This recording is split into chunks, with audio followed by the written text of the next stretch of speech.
আসসালামু আলাইকুম। মেট্রো রেলে স্প্রিং প্যাড পরে যে লোকটি মৃত্যুবরণ করছে তার পরিবারের প্রতি আমরা শোকাহত। আজকে একটু আগে আমি হাইকোর্টের একটা রুল দেখলাম বা রিট দেখলাম যে তার পরিবারকে 10 কোটি টাকা দেওয়ার জন্য বলা হয়েছে মেট্রো রেল কর্তৃপক্ষকে। তা আমরা সাধুবাদ জানাই। কিছুদিন আগে দেখলাম যে মন্ত্রী পরিষদ থেকে বলা হলো যে তাকে 5 লক্ষ টাকা দেওয়া হবে।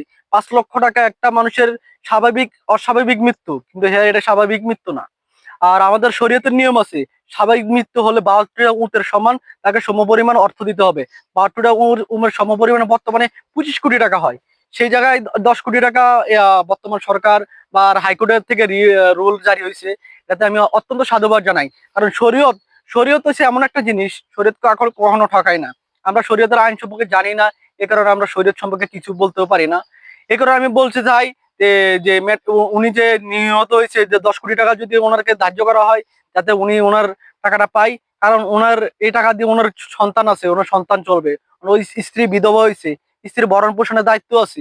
এই 5 লাখ টাকা বর্তমান বাজারে 5 লাখ টাকা দিয়ে 5 মাসও চলা যায় না, এমন একটা পরিস্থিতি সৃষ্টি হয়েছে। আর যাই হোক, আমি ওনার পরিবারকে আমার পক্ষ থেকে শ্রদ্ধা এবং ভালোবাসা জানাই। আর ভালো থাকুক।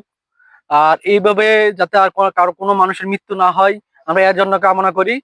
আসসালামু আলাইকুম, ভালো থাকবেন সবাই।